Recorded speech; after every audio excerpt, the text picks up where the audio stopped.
किसी विवाद में हम जैसे ही क्रोधित होते हैं, हम सच का मार्ग छोड़ देते हैं। आज मैं आपको क्रोध को शांत और क्रोध को वश में करने की कहानी सुनाने जा रहा हूं। आपसे निवेदन है कि आप इस वीडियो को आखिर तक देखें और चैनल को सब्सक्राइब जरूर करें। वीडियो को एक लाइक जरूर कर दें। हम इस चैनल पर मनुष्य के जीवन से जुड़े हर तरह के समस्या का हल और समाधान आपके लिए लाते हैं, इसलिए चैनल से जरूर जुड़े। चलिए सुनते हैं आज की क्रोध को शांत और वश में करने वाली कहानी। एक दिन गौतम बुद्ध अपने शिष्यों के साथ एकदम शांत बैठे हुए थे। उन्हें इस प्रकार बैठे हुए देख शिष्य चिंतित हुए कि कहीं वह अस्वस्थ तो नहीं है।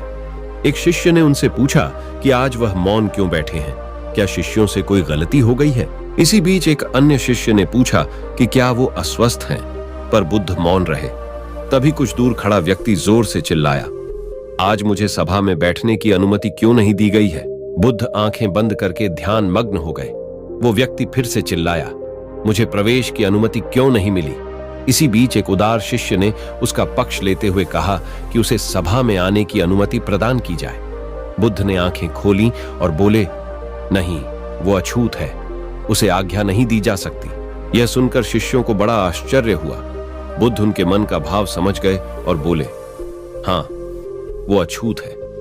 इस पर कई शिष्य बोले, हमारे आश्रम में जात पात का कोई भेद ही नहीं, फिर वो अछूत कैसे हो गया? तब बुद्ध ने समझाया, आज वह क्रोधित होकर आया है। क्रोध से जीवन की एकाग्रता भंग होती है। क्रोधी व्यक्ति प्राय मानसिक हिंसा कर बैठता है, इसलिए जब तक वह क्रोध में रहता है तब तक अछूत होता है। इसलिए उसे कुछ समय एकांत में खड़े रहना चाहिए। क्रोधित शिष्य भी बुद्ध की बातें सुन रहा था। पश्चाताप की अग्नि में तपकर वह समझ चुका था कि अहिंसा ही मनुष्य का महान कर्तव्य व परम धर्म है। वह बुद्ध के चरणों में गिर पड़ा और कभी क्रोध न करने का प्रण लिया। शिक्षा आशय यह है कि क्रोध के कारण व्यक्ति अनर्थ कर बैठता है और पश्चाताप उसे बाद में होता है, जिसका कोई लाभ नहीं मिलता।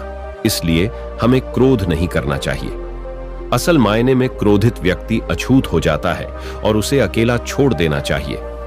क्रोध करने से तन, मन और धन तीनों की हानि होती है। क्रोध से ज्यादा हानिकारक कोई और वस्तु नहीं है।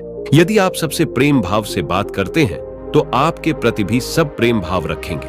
इसके विपरीत यदि आप सबसे असभ्य ढंग से बात करेंगे तो सभी आपसे नफरत करेंगे और आपकी छवि एक बुरे इंसान के रूप में बन जाएगी। हमें अपने विचार और समस्या कमेंट बॉक्स के जरिए हमें अवश्य बताएं। हम आपकी समस्या का हल जल्द ही लेकर आएंगे।